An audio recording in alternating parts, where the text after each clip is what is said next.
adjust a little bit the presentation, and I also want to include the chat here.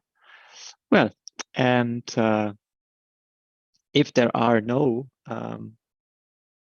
questions which, from your perspective, cannot be moved either in an email to Sarah or to an email to me afterwards, and which are of general interest, I would suggest that we get started into our today's lectures. So first of all, is there anything urgent from your perspective which you would like to ask here regarding organizational points or other related points? If so, yeah, feel free to speak up. Then we can see if this is something which shall be discussed here in the class, or yeah, whether this should be moved to another to another room.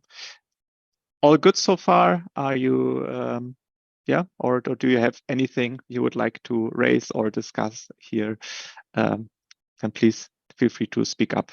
I know it's a digital context, and yeah, so communication, direct communication with you, the students, or the students to the teachers, is maybe more difficult than if we met in person. But nevertheless, please, if not now, if you have something on your mind, then feel free to contact Sarah or me. I mean, the contact details or the mails are provided on each slide set. So take this opportunity. Also, as usual, please ensure that you keep updated about the materials. Sarah uploaded also the materials which we're going to discuss today and tomorrow, in terms of lecture slides and the like. And so please keep an eye on the materials in order to have the most updated materials at hand.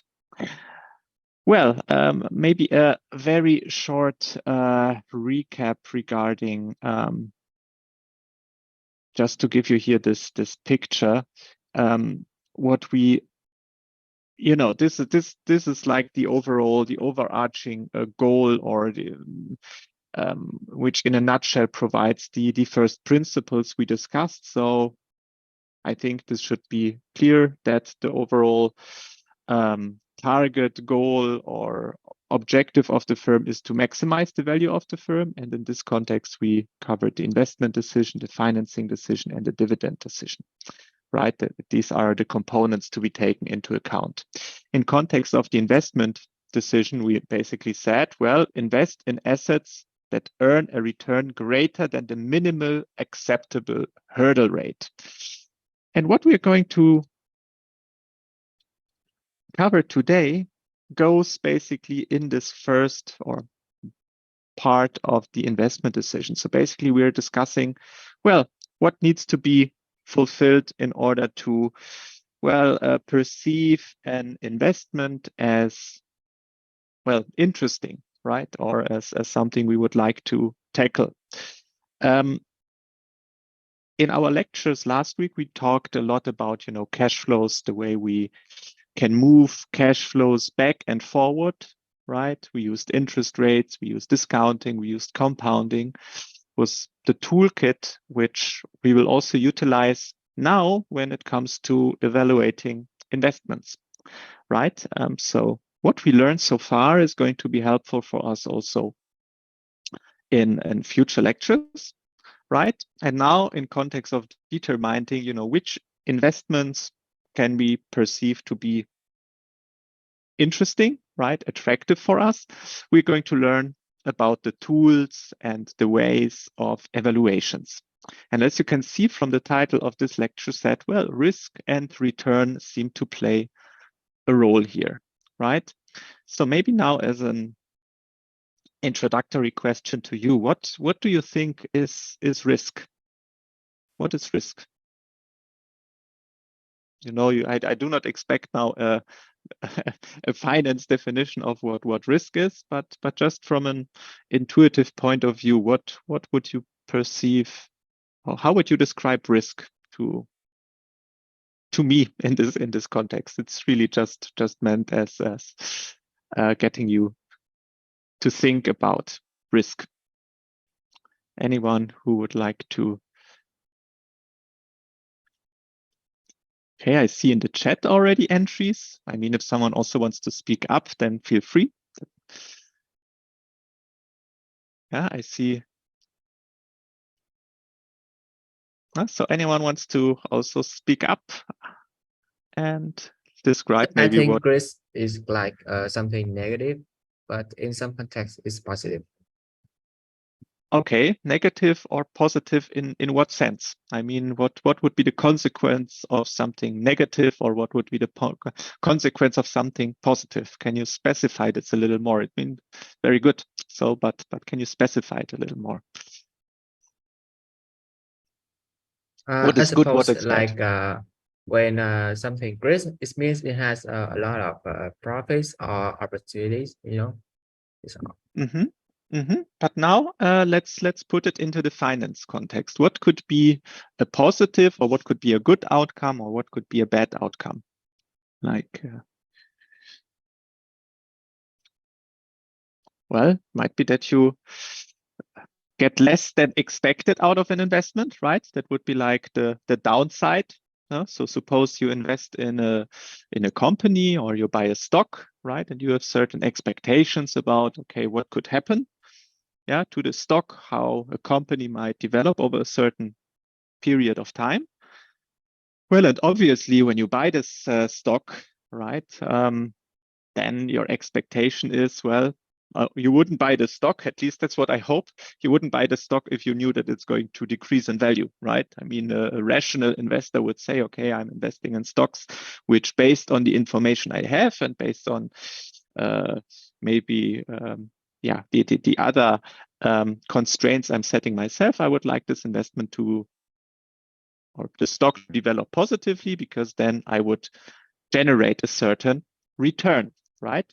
So, however, life is not always as you wish, and even the best investors in the world, I mean, they didn't always find the right investment decisions to be made, but you know, the good ones outperformed the bad ones, so to speak. So there is always in real world setup, you know, looking to the future is always, well, there is no certainty, right? I mean, we do not know how the future is going to look like. I mean, even if a company today looks incredibly promising and everything looks as if this is going to be the new unicorn, the new star in business world whatsoever, in the end, there is still uncertainty, right? And being factors and be it that factors which are out of the hand of the company might take place. Yeah. So suppose you have this great company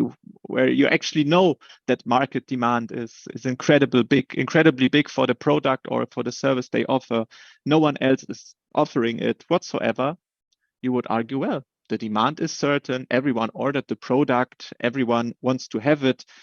They already paid maybe for it. Why would there also still be risk which refers to such a company? What could you think about?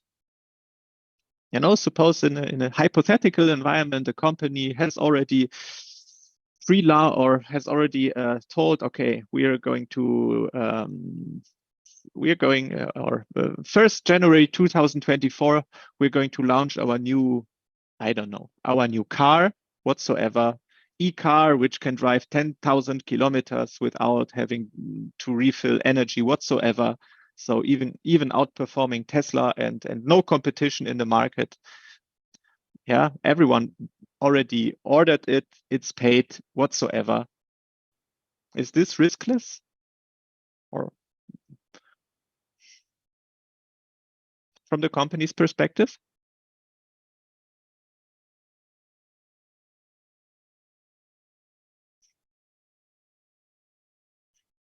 Well, I mean, you could argue the monetary flows have been taken. The only thing, and demand is certain because we have a unique product which also cannot be copied. So even that, let's rule that out. Well, I would argue that there is still risk because, well, there might be factors which are out of the hand of the company, which could well, make this so promising and certainly looking product launch fail, which could be as unreal or as unlikely as it sounds, be, for instance, earthquakes or other, economical turmoils, which would, for instance, avoid that the products are being shipped globally in the way they wanted to. Yeah. So suppose these things happen, right? Then even in an environment which looks certain, there might be still uncertainty, and this uncertainty would not lie within the firm itself, but it would lie with basically factors which no one can influence, right? So what I want to hint to is, with this introductory remark, that, risk is complex, right? So risk has, from a company's perspective, dimensions which are in the hand or which can be attributed to a firm specifically, but there might be also risks which are more, how should I put it, more overarching, meaning not only impacting a certain firm, but impacting markets in general. And we will talk about this today, right? But the lecture is not only about risk, right? The lecture is also about return. And we will learn today how risk and return are or should be related to each other, right? Just from an intuitive point of view, I mean, what would you argue? I mean, if you have and I think we discussed this already last week. I mean, a little bit. If you have two investments which promise you to give the same, I don't know, the same return, like in 1 or 2 periods in the future. However, the one investment project is more risky. So it has a higher chance of, also failing. So not giving you this promised return in the future. But if the positive outcome happens, so both of those investments would give you a return of, I don't know, let's say $100. However, the one investment has basically a very small risk of failing, whilst the other investment, which also would give you the $100 if it succeeds, has a relatively high chance of failing. So what would you say is if these two investments promise you to give 100 in the future, however, one being more risky than the other, how much would you be willing for each of those investments? Or put differently, for which investments would you be willing to pay less or more?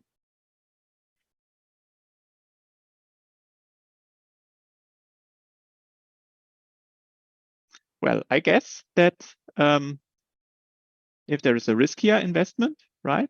I mean, you would say, well, if it offers me the same outcome in the future, then today I would not be willing to pay as much for a riskier investment because it's risky, right? I mean, if someone offers you for certainty $100 in the future, you might be willing to pay more for it today. But if someone tells you, well, there's only a 5% chance that tomorrow you will get $100, then you would say, okay, if there's only a 5% chance for me that I would get $100 tomorrow, then for how much am I going to will to pay for these potential $100 in the future? Well, probably quite a few amounts of dollars, right? And the other side to view these things is, well, if an investment is riskier, in order to take this investment, I need to be compensated more, right? As compared to an investment which is not as risky. And we will cover these topics, meaning the relationship between risk and return, today extensively in large parts of our today's session. So lecture 3.1 will dominate our today's lectures. Yeah, I mean, the goal is also to cover lecture 3.2 today. Let's see how far we get, but what is going to be crucial for me today is that you understand how we, in context of financial topics, deal with risk and return. What you also see here in brackets is CAPM. Yeah, CAPM stands basically for the capital asset pricing model. And this capital asset pricing model is going to be one way in which, in financial contexts, risks and returns are put in relation. So this capital asset pricing model would give you a way to mathematically express how assets should be priced fairly or efficiently, given that these assets might contain certain risk, right? And we'll talk about what kind of risk this is, and also how this risk is related to market risk, what role individual, like company-specific risks might play or might not play a role in context of this. So this lecture is about the relationship of risk and return, with the overarching goal to basically determine what I described in the beginning in context of the investment decision, the hurdle rate, meaning the rate which you should at least reach, the return rate which you should at least reach in order to involve in a particular investment, right? So this gives you kind of a guideline when you're being confronted, for instance, with a scenario. Okay, I have here a particular company, and this company offers me, if I invest in buying the stock or invest in this company, a particular return. Should I engage in this company? Well, and in order not to make it like a rule of thumb without any structural background, the tools you're going to learn today will give you a better understanding as to how to make such a decision. And a crucial component here is, okay, you're being offered a certain return. However, tell me more about the company. So what might be the risks of this company and the like? And then you're going to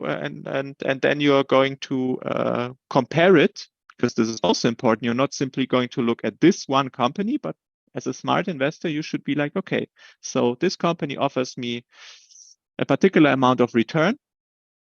It has, well, it somehow moves more or less volatile. We will also learn about volatility as a measure of risk. Somehow moves up and down in certain ways. So there is some risk in it.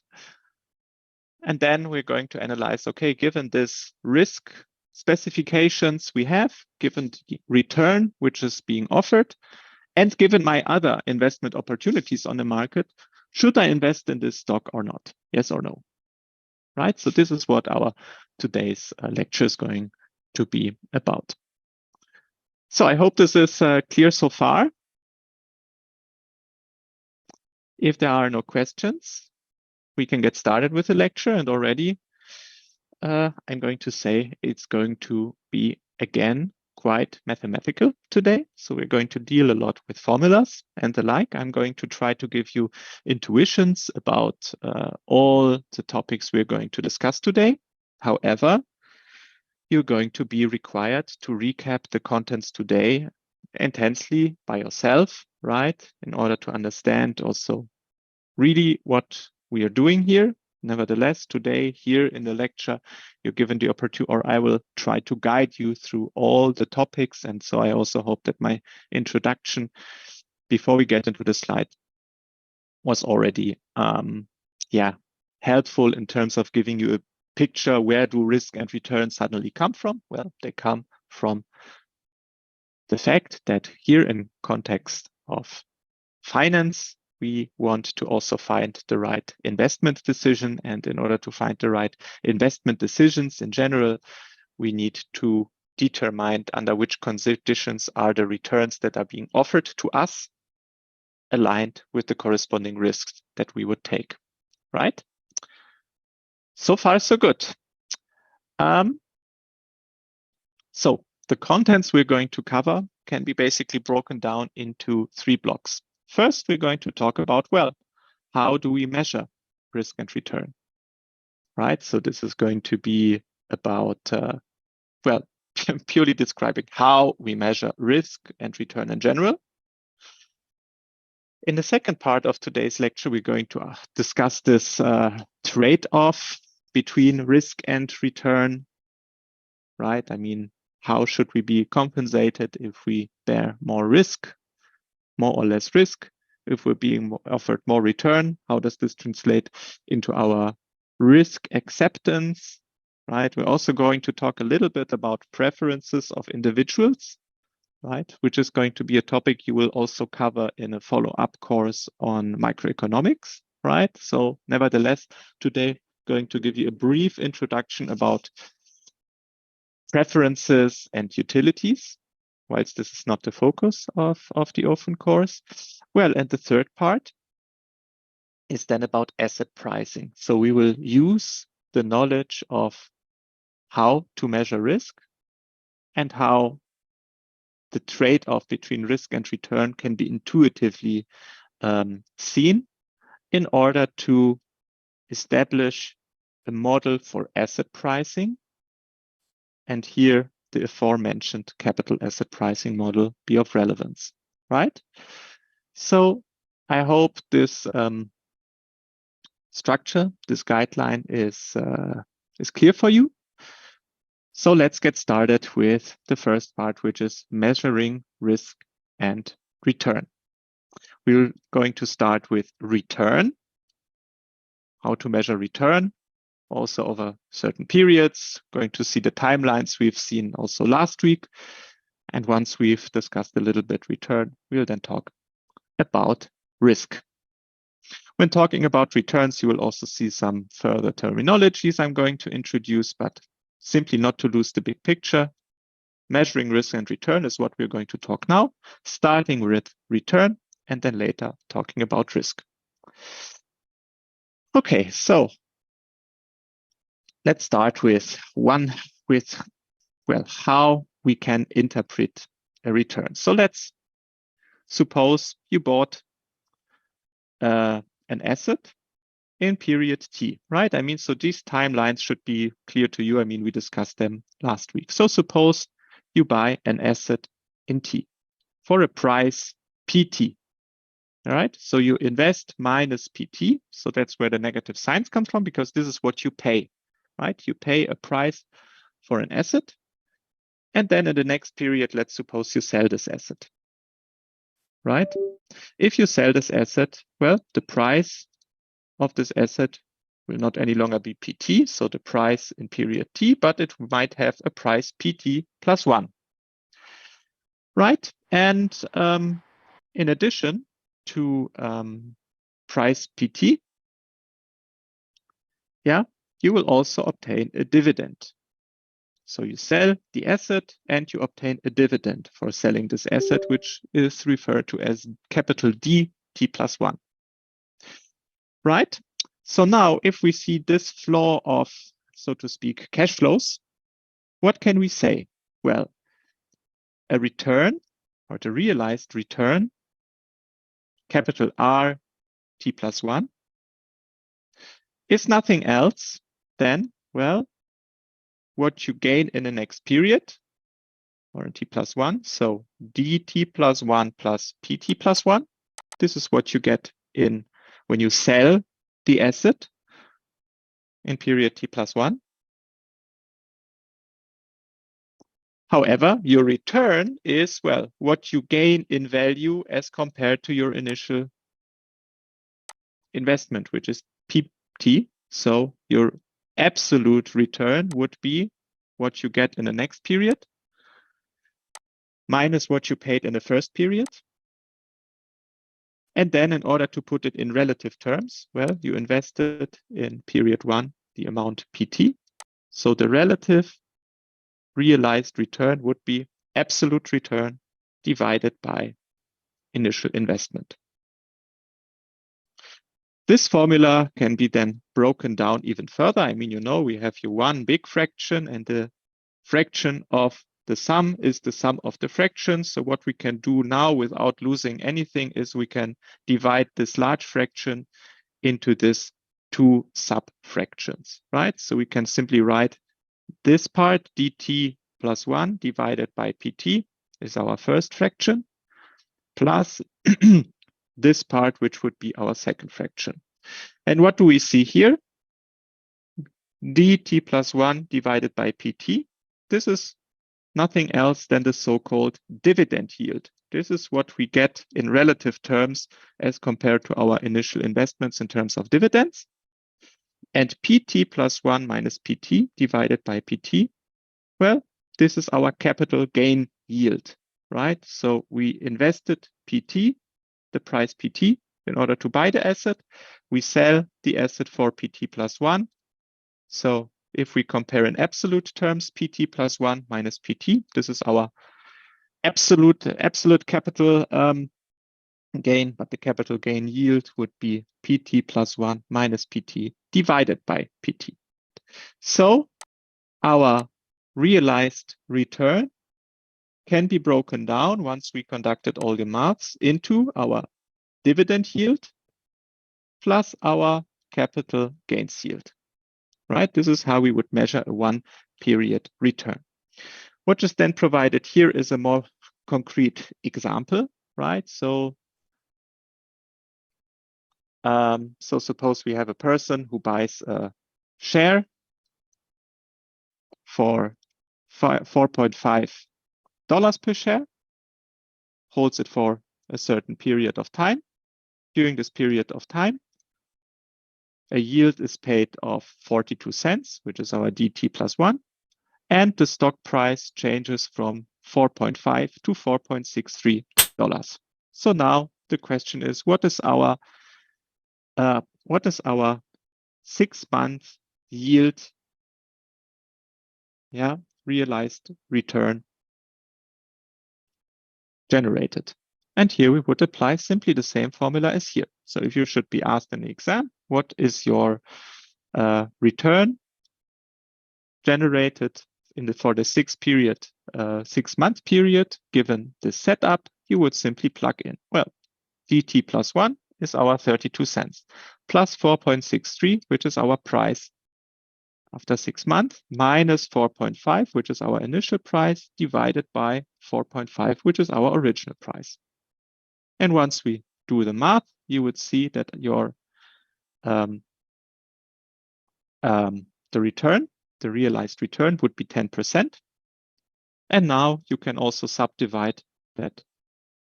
The dividend yield part of this 10% is, well, 32 cents divided by 4.5, which is 7.1%. And the capital gain yield would be 2.89%. And the takeaway should be that large parts of your realized return stem from the dividend yield and not from the capital gains yield. So out of the 10%, 7.11% are attributable to the dividend yield. Recall, we also discussed dividends last week. And 2.89% fall into the capital gain yield. So far, so good. Now let's suppose we have multiple period returns, right? I have a question. Yes. From the previous slide, the dividend t plus 1 is 0.42. So why is written 0.32?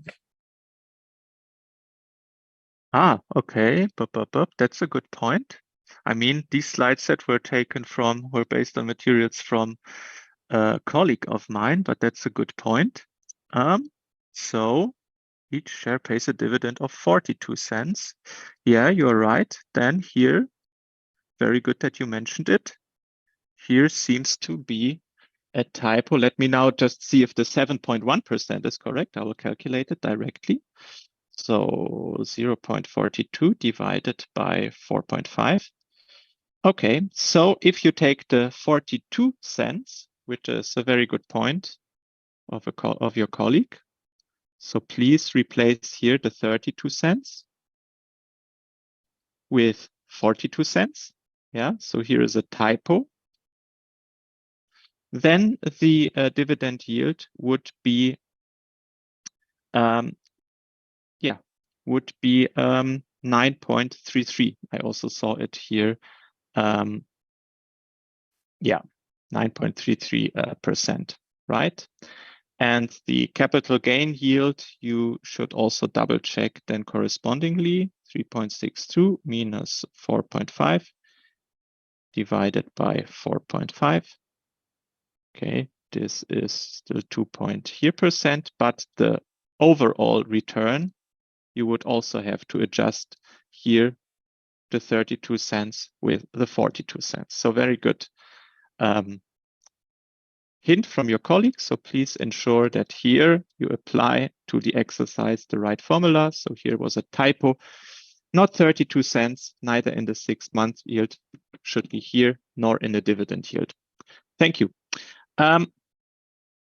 Now let's move to the multiple period returns, right? So here we have basically, I do not want to spend too much time on this, simply realize the following.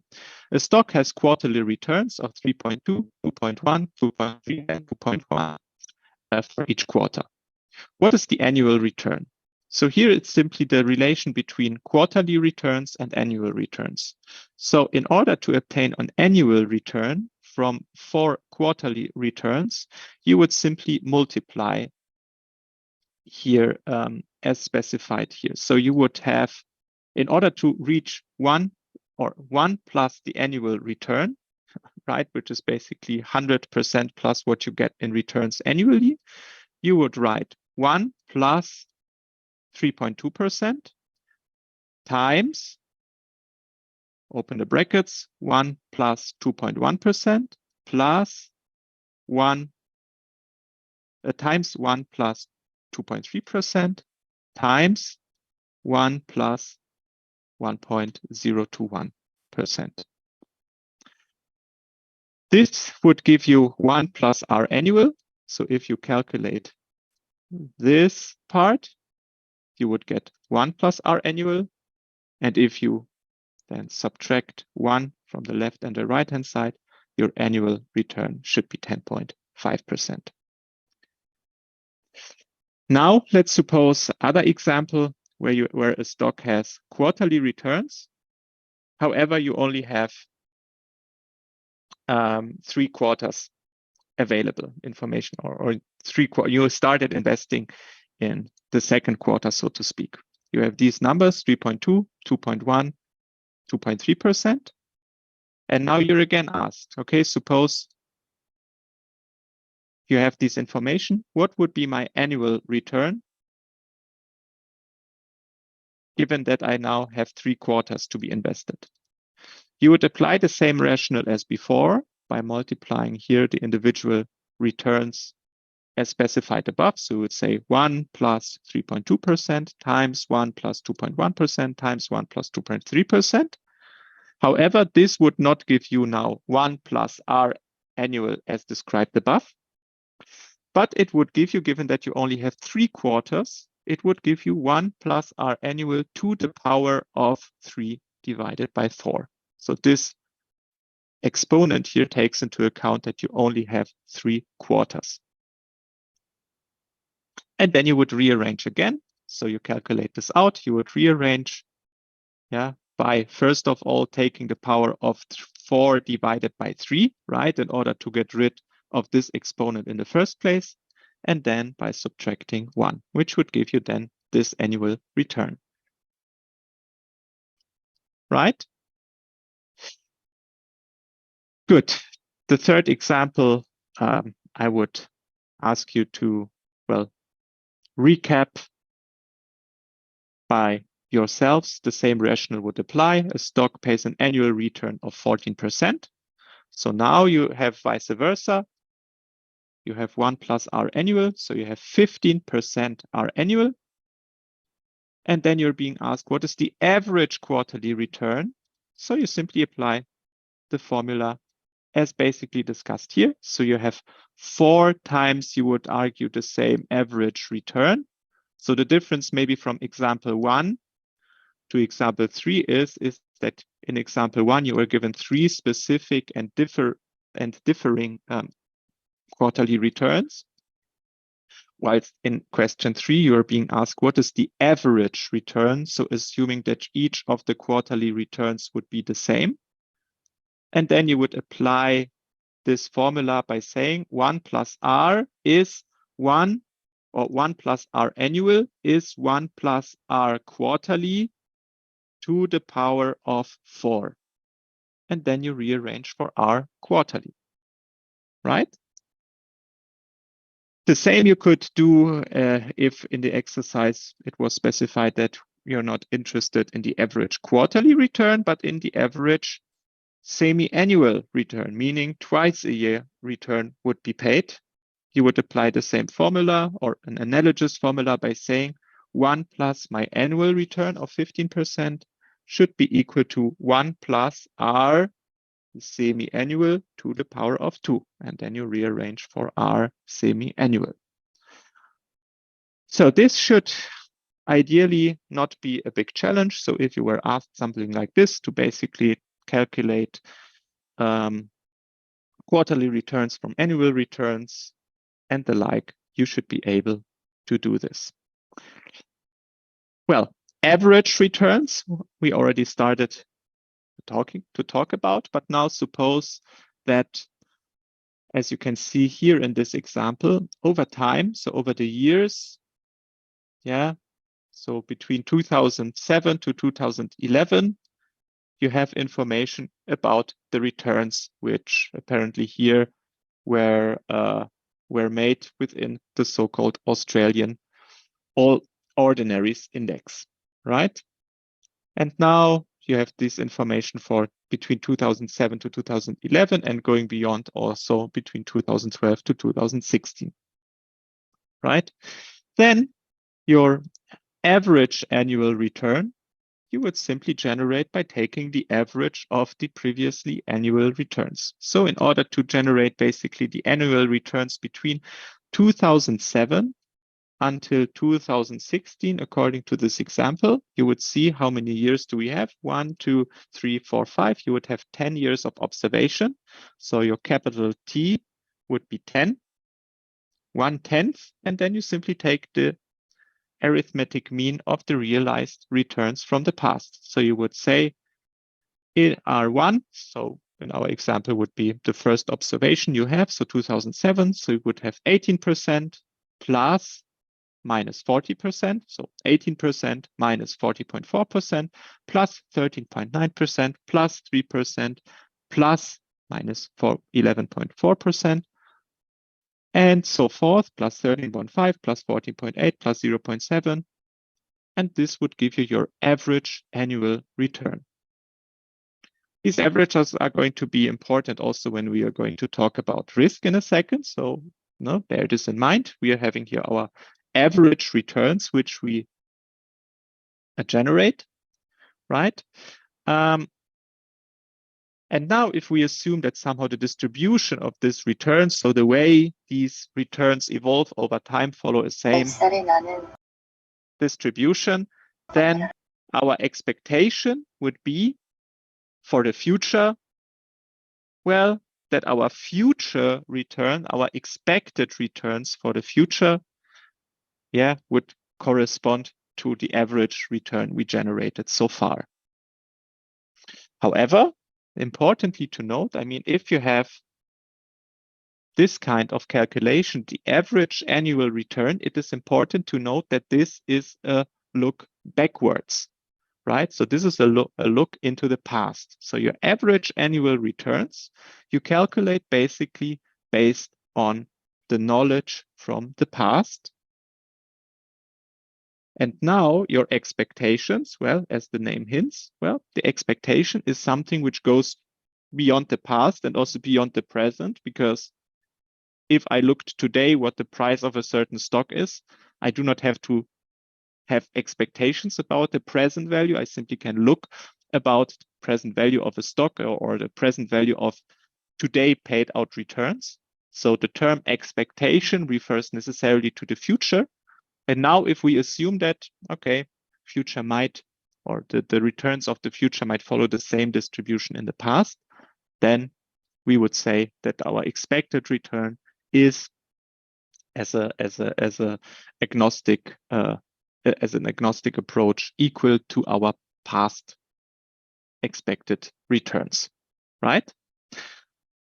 Good. You can see that, as I said, for this particular example, you could calculate the basically the 10-year average annual return of this Australian or Ordinaries Index.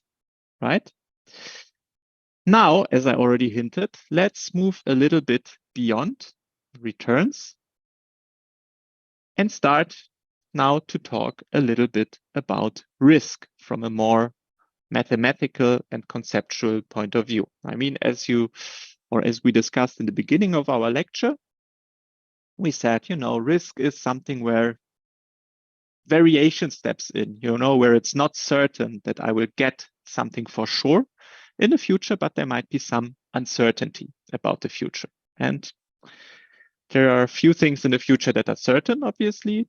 But now when we think about our investments and our returns, well, we could also argue that, well, let's give this uncertainty also kind of a numerical representation, right?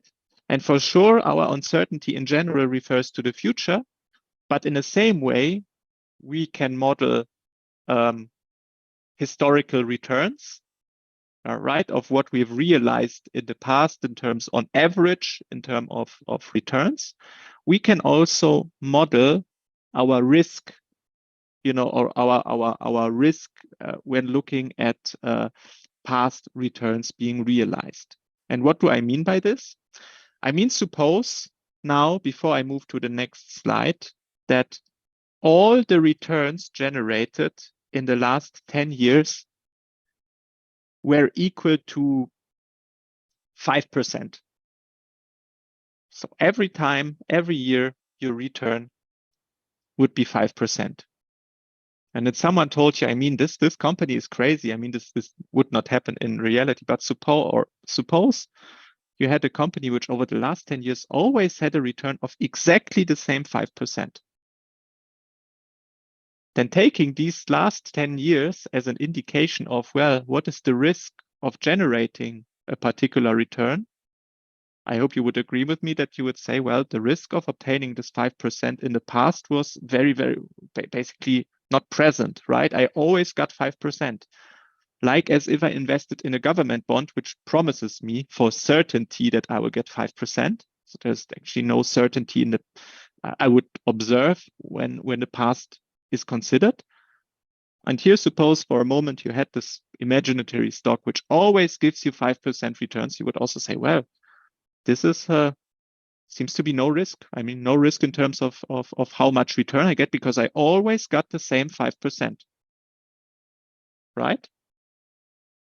However, now reality kicks in, and as you can see, we have quite deviations, right? In one year, we have 18% returns. Then in another year, we have minus 40% returns. Then again, plus 39.6% returns, right? So it quite moves up and down.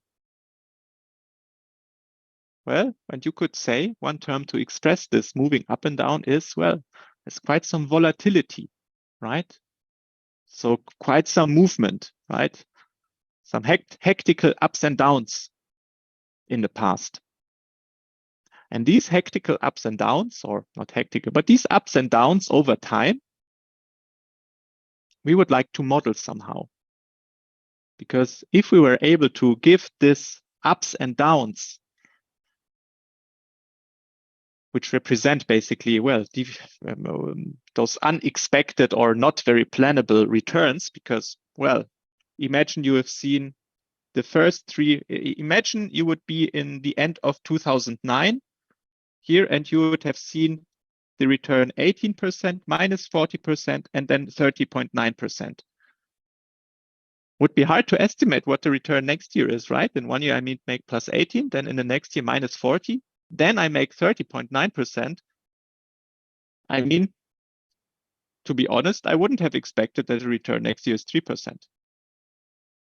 Right? So basically, what we would like to know, given that we have historical information about returns, we would basically like to get a number which represents the volatility of this particular stock or index, because this number would give us, in a nutshell, an information about, well, how do the returns evolve, or how did the returns in the past evolve over time, right? This is like a a risk measure we obtain. In the same way, we have a reward measure, which is our return. So how much return, recall our previous slides, how much return do we get from our investments, right? Then if you consider here those developments over time, we would also like to have an information, well, but how risky is this investments? Yeah, so how do these returns evolve over time? And what does this mean in terms of risk, right? And risk meaning like, well, these up and down movements, some of them are good, right? I mean, sometimes we move to plus 30.9%. Sometimes, however, we move to minus 40%. Sometimes we basically make almost no return. We would like to get a representation of this volatility. And in this context, as I mentioned, the historical average return plays a role because this is kind of like what we expect on average to get over the last 10 years. And apparently, well, if you take the weighted average of all the returns from the last 10 years, what we would expect on average would be 4.4% return on average. However, as we've seen from the last 10 years, there are periods which give much more or much less return. And now this volatility in context of what we would expect on average needs to be modeled. And this is where the so-called variance steps in, right? Fourthly, here, our historical variance and volatility. Well, and now, as described here on the slide, the risk of an asset is measured by determining how much on average the returns are different from the expected returns. So the realized returns are different from the expected returns. Recall, we calculated the average returns based on the previous 10 individual returns. And now we compare basically for each of those returns, how it relates to our expected returns.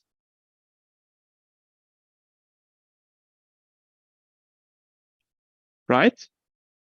And we do it in the following way. I mean, we compare R1, which is the realized return in the first period, and we subtract our expected return, which is our average return. And then we take this to the power of 2. We will discuss in a second why we do this. And then we compare the second return and compare it with the average return and take it to the power of 2.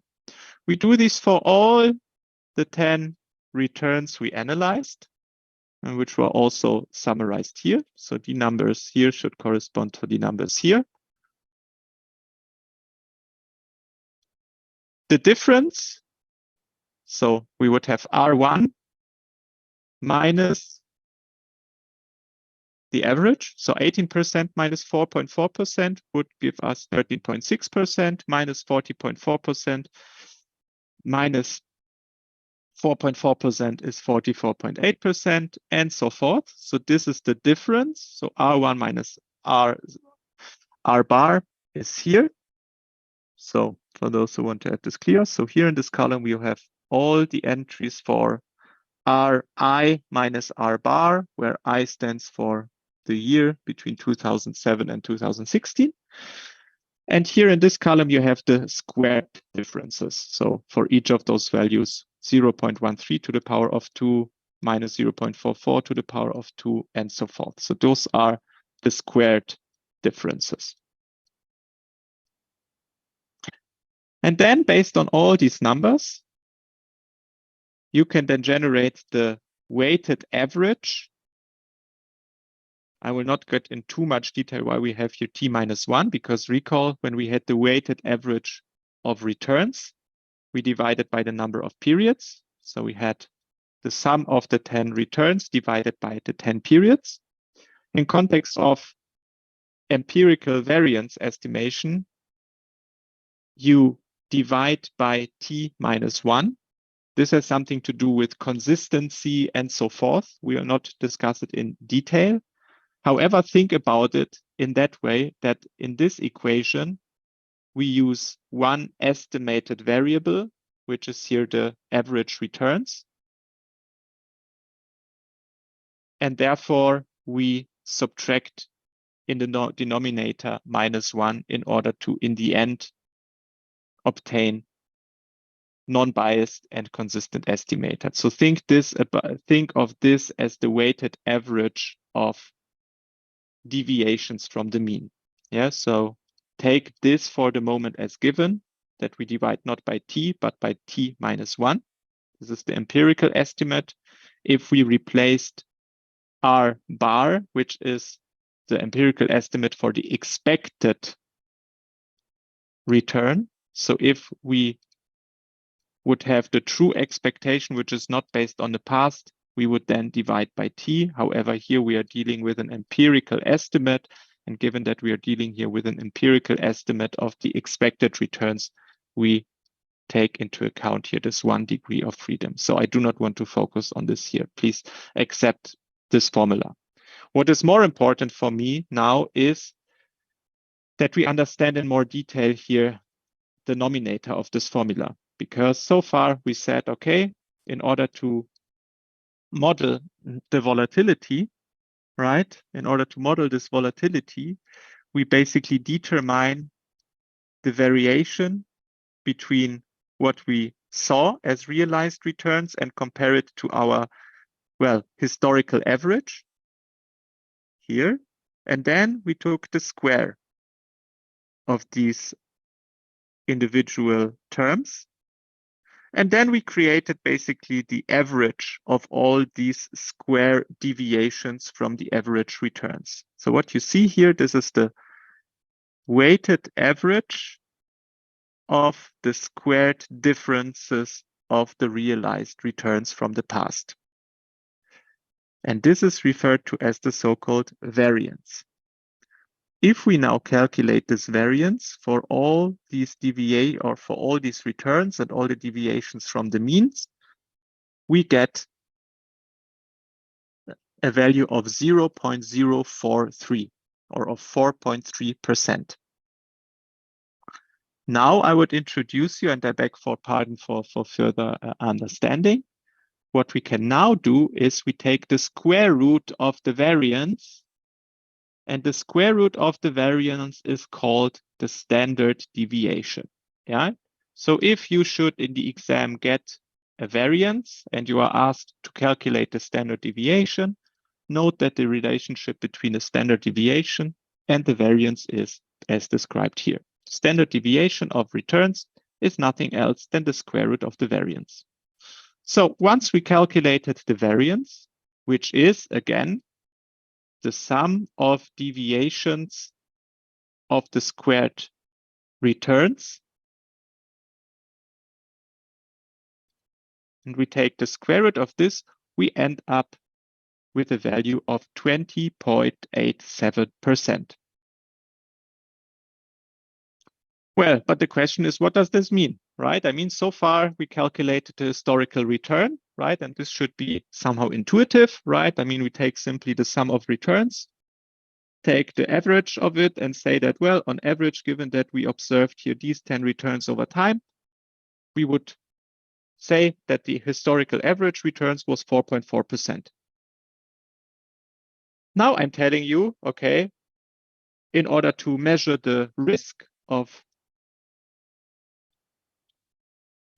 this investment over time, what we do is we calculate the variance as described here, and then we calculate the standard deviation, which is the square root of the variance, and we obtain a value of 20.87%. What does this mean? So we have historical return, 4.4%, and we have a standard deviation of 20.87%.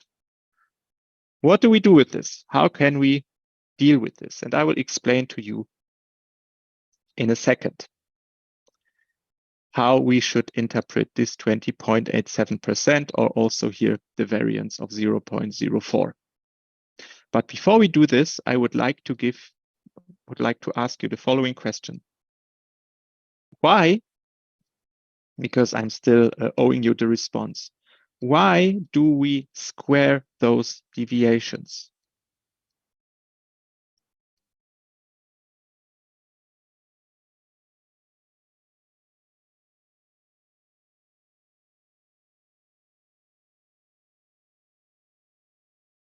Why do you think do we square those deviations?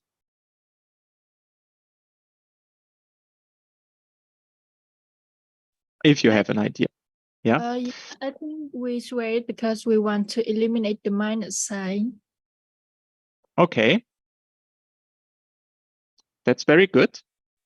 So to make this more specific, also for all other students, I mean, your colleague said something completely correct. Suppose now for a second that here we wouldn't see in the first two period a deviation of 18 and minus 40%, but suppose for a second we had here minus 40 or plus 40% and then minus 40%, right? Then if we didn't square here, right, we would have minus 40 or 40% minus the expectation plus 40% minus the expectation. Then the whole nominator would become 0. Right? So basically, even though we would observe quite different returns, the one having plus 40%, the other one having minus 40%, if we did not square as depicted here, this is what I think your colleague means. Well, we would not lose the minus sign, and we would lose, or we would get a wrong picture about the variance, because indeed, suppose we would have here in 2007 plus 40.4% and in 2008 minus 40.2%. Without squaring it, we would basically get an information that the variance is 0, even though within these 2 years, we would have, well, we move from plus 40 to minus 40%, right? And this would then, given that if we did not square, give us a wrong information about volatility, right? We would have a volatility of 0, and 0 would mean, okay, there is no, it moves quite stable, or the stock would move quite stable, whilst it moves very extreme from minus 40 to plus 40, and you could replace the minus 40%, which is already quite a big movement, with a random number, right? So you could say minus 1,000 and plus 1,000%, which is an extremely big volatility. But if you wouldn't square, you would lose this information of this high volatility. And therefore, this is one of the reasons why you do not square. Okay, but now to play for a second devil's advocate, why do you not simply use then the absolute values? So you could here, rather than squaring the differences, you could say, okay, let's suppose we do here like this absolute, those absolute signs. So we would have the absolute value of R1 minus R star, which would be 40% minus the average returns, plus the average, plus the absolute value of minus 40 times 4.4%. In that case, I wouldn't lose, they wouldn't sum each other out, because I would here a value of, I don't know, a non-zero value, and here I would have a non-zero value. So the nominator of this variance term would stay positive, and I would represent somehow my risk. So now my question, I mean, we dealt with the square, or one of the reasons for squaring is to get rid of positive versus negative movements, so negative returns and positive returns movements. But now the question, why do we not simply use the absolute values of deviations from the historical returns and rather square them?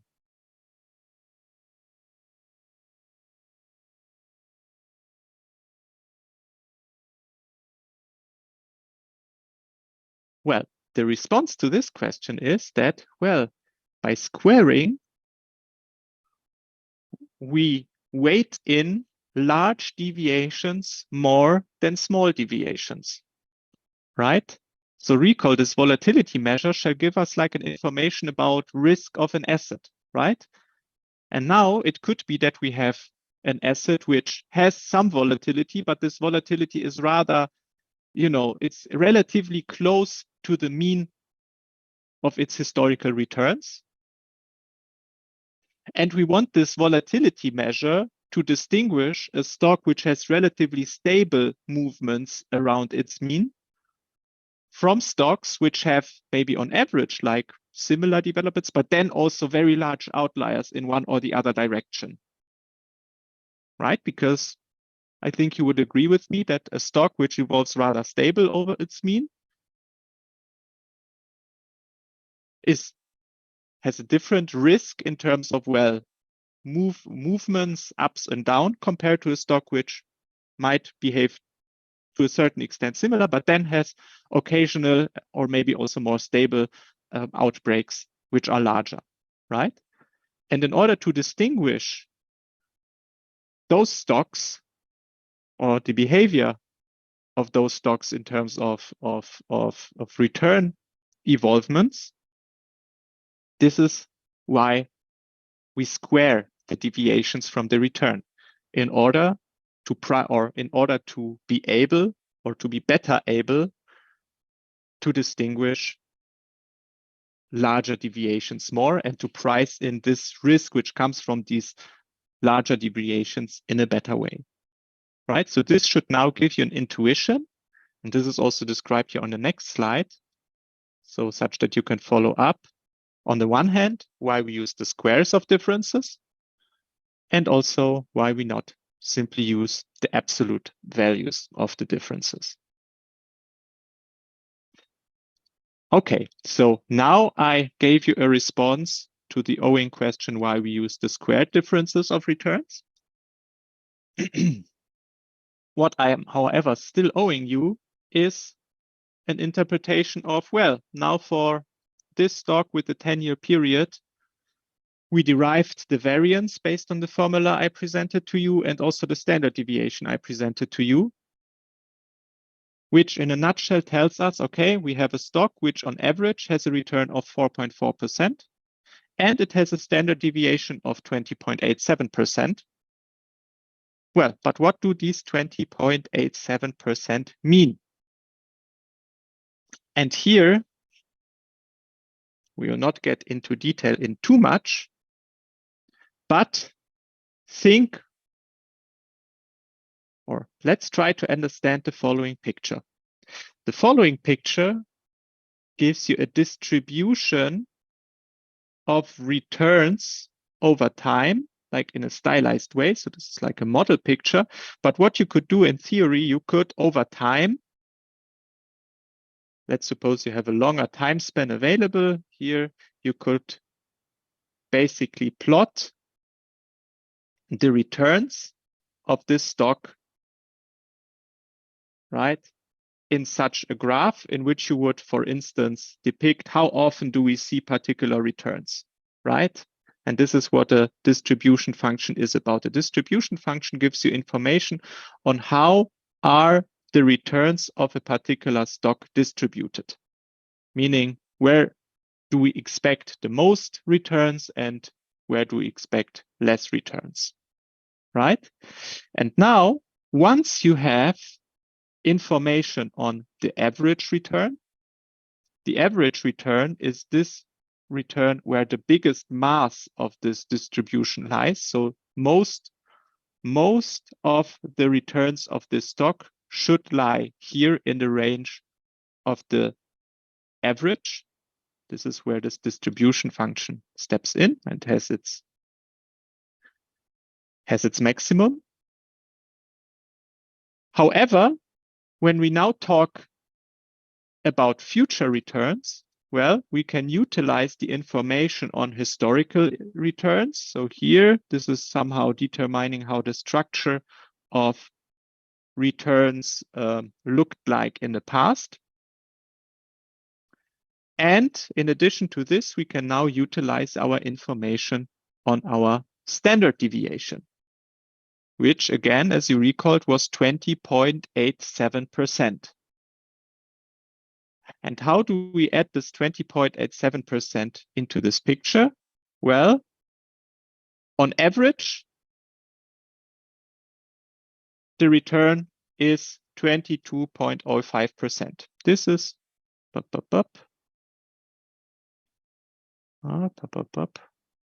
where is this?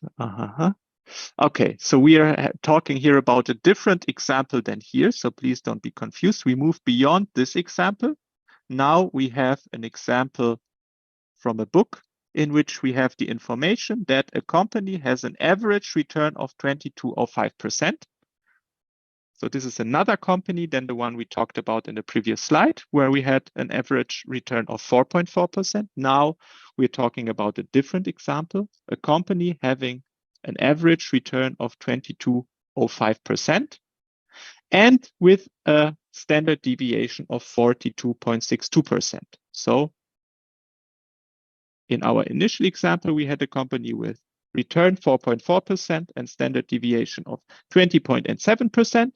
Now we have another example, return 22.05% and standard deviation of 42.62%. However, the way this average return would have been calculated is exactly the same as before, as well as the way the standard deviation of 42.62%, it would be, if we had this information available, calculated in the same way as we've done here. So, however, let's move to this example. We have the average return of 22.05%. So the mass of this distribution, or the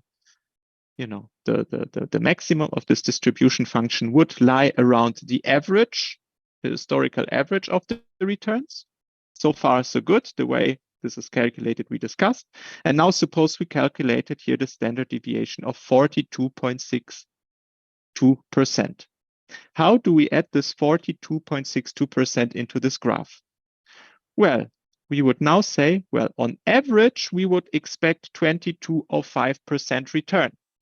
However, the standard deviation tells me we have 42.62%, which means that if I move from this 22.05% one standard deviation up, which is 22.05 plus 42.62%, 22.05 plus 42.62 would give me 64.76%. Or if I move one standard deviation down, which is 22% minus 42.62%, which is this amount, I would reach a range as described here. So suppose, again, to make this clear, we started from our average returns, 22.05%. And now we add to this average return and we subtract from this average return our standard deviation. This moves us from this point estimate of 22.05% to a range between minus 20.57 until around 64%. So, to make this even clearer, our expectation on average would be that our return is 22.05%. However, given the historical observations about the stock, we determined a standard deviations of 42%, which says that, well, the stock might have values between minus 20 and 64%, yeah, in around 67% of the cases. And this is the crucial factor for you to understand. So we might have an expectation value of our returns, which is 22.05%. However, I mean, as I told in the very beginning when we were talking about this particular example, you know, you might see all these historical returns over time. Where was it? Here. Yeah. These historical returns over time, you see they move from 18% to minus 40% to 39%, 3%, and the like. So if I now asked you about the return in 2017, right? I mean, you could say that, okay, the average return is 4.4%. So probably your best guess might be, okay, the return in 2017 will be 4.4%. However, would you really think that this 4.4%, or how confident would you be about this 4.4% to realize? Would you be rather confident that in 2017 you would indeed get, well, what you obtain on average, 4.4%? Or would you rather not be confident that you would obtain this 4.4%?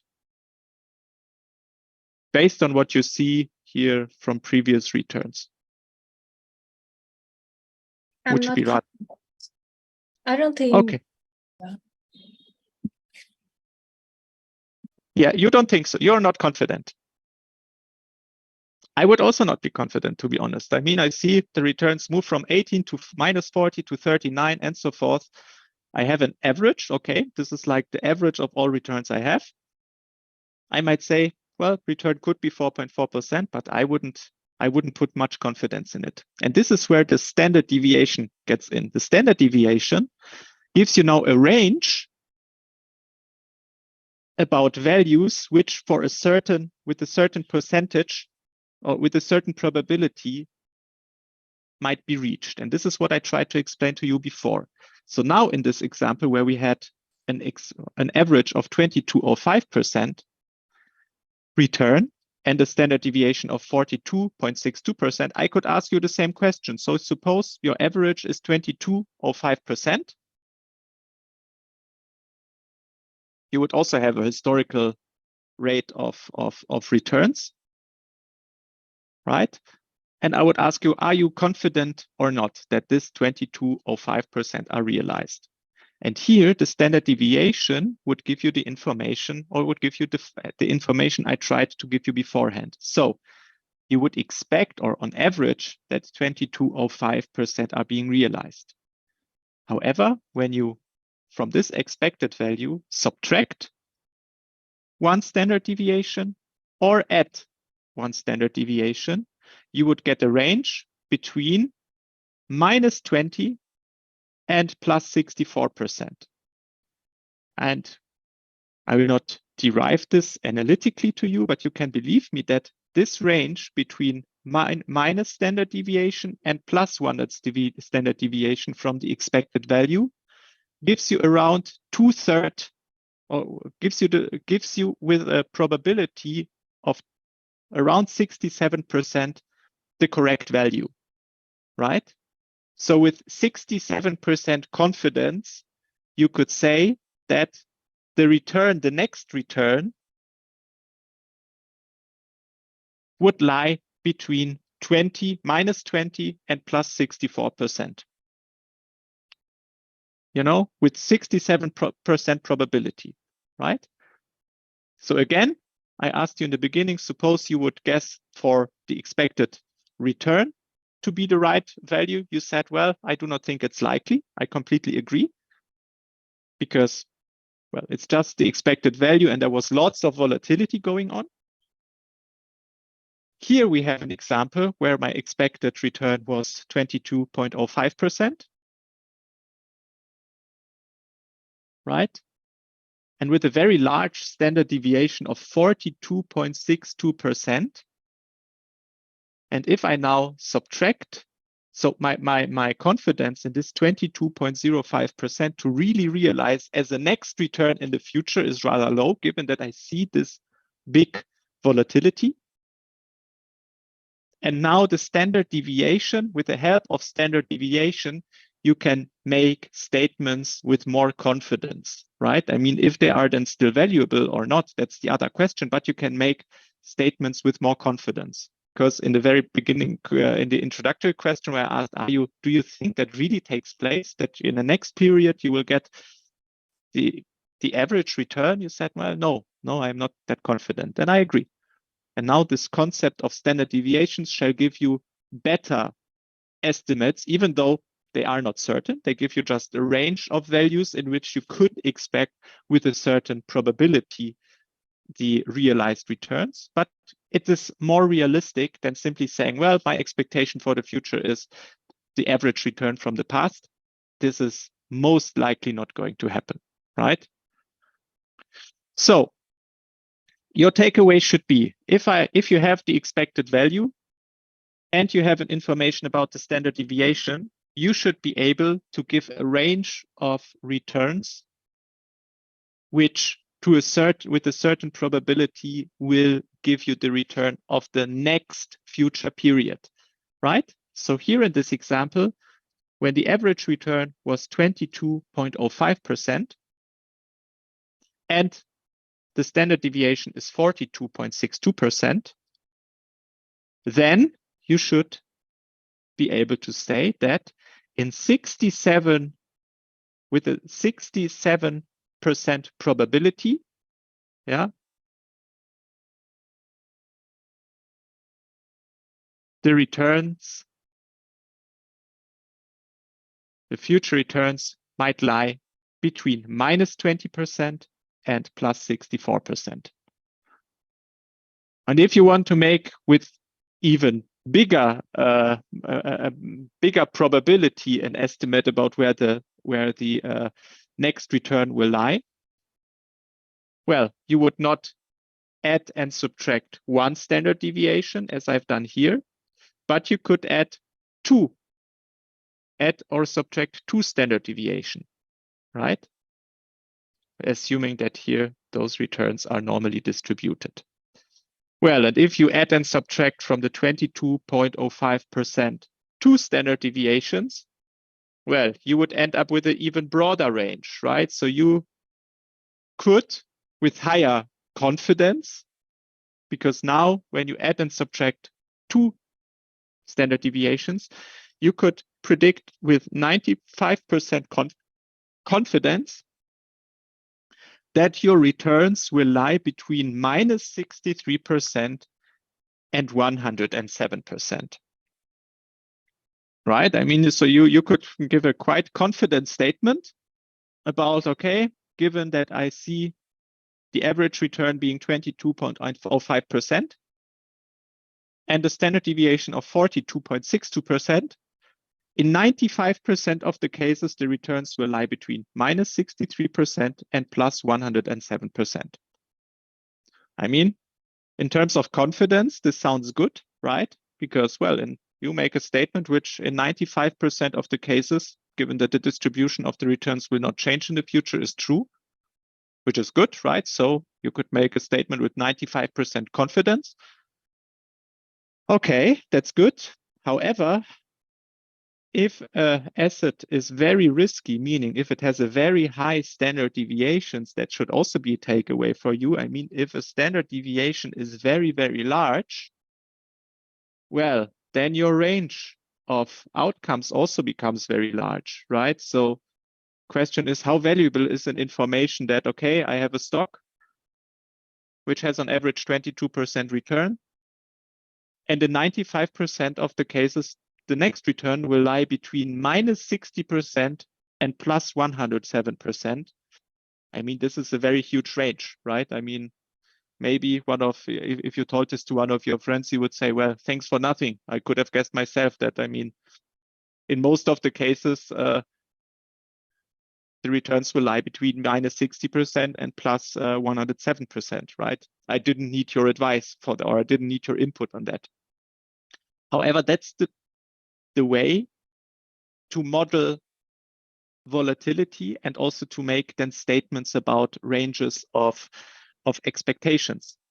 And there might be also cases of stocks which are less volatile, right? Where the standard deviation is far lower. So suppose now you would have another stock with 22.05% returns and only 2% standard deviation, right? So if you replaced here these 42% with 2% standard deviation, then you could say, now if we first add and subtract one standard deviation, that in 67% of the cases, the return of the next period would lie between 22 plus the 2%, you know, so between 24 and 20%. Or if we added and subtract 2 times the standard deviation, and the standard deviation would not be 42%, but let's suppose, which is not on the slide, so for those who just started to listen, so suppose the standard deviation is not 42%, meaning very, very large, but suppose it's very slow, so it's only 2%, then if we added and subtract 2 times the standard deviation to our expected value, which I remain unchanged, then our expected return in the future would lie between plus minus 2 times the standard deviation. Standard deviation was 2%, so it would lie between 18 and 26%. And that's already something you could work with better, right? So if you had, I mean, this is already a range where you could say, okay, so this stock in 95% of the cases will give me a return between 18 and 26%. I mean, it's still a range, but you can deal with this better. It makes it more predictable, right? Or it makes it less risky. So now with this tool of standard deviation, you have a mathematical way to make statements as to how future returns or what future returns to expect with what confidence, right? This is what is summarized here in this picture. So if you were asked, for instance, in the exam, suppose you have a stock with a particular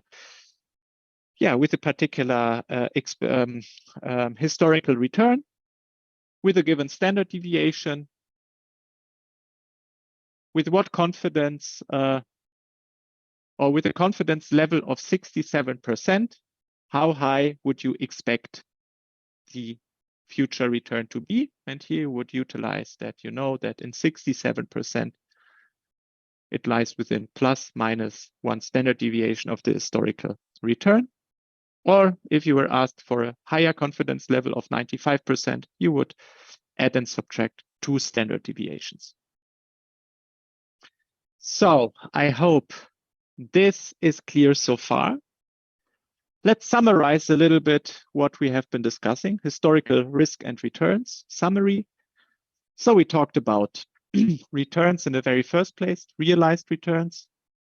So realized returns were the total returns earned about a particular amount of time. Recall, started with the dividend yield plus basically the capital gains. This was the formula. We talked about average annual or average returns in general, the average being simply the weighted average of the realized returns from the past. We talked about empirical variance of returns. Recall, it was also the average with here the particularity of t minus 1 because we use the historic or the estimated value for the expected value of the return. So here we have 1 divided by t minus 1 plus, and then a denominator, the sum of squared differences of the returns. We also talked about the 2 arguments or the 2 reasons why we use squares. Once in order to get rid of the negative signs, as one of your colleagues said correctly. And second, also to weight bigger deviations higher. Talked about the relationship between variance and standard deviation, which is nothing else than, well, the standard deviation being the square root of the variance. And then we talked about, well, prediction intervals. Here you have the 95% prediction interval where once you calculated the standard deviation and once you have the historical returns, you can simply say that the 95% prediction interval would be the historical return plus minus 2 times the standard deviation, and the 67% interval, prediction interval would be, well, the return plus minus 1 times the standard deviation. So it would give you a smaller interval, which would give you more precise values. However, you could make these statements with less confidence. Okay, now I would suggest we covered already quite some material. Let's have a few minutes break. So let's continue in let's continue in 6 minutes, 5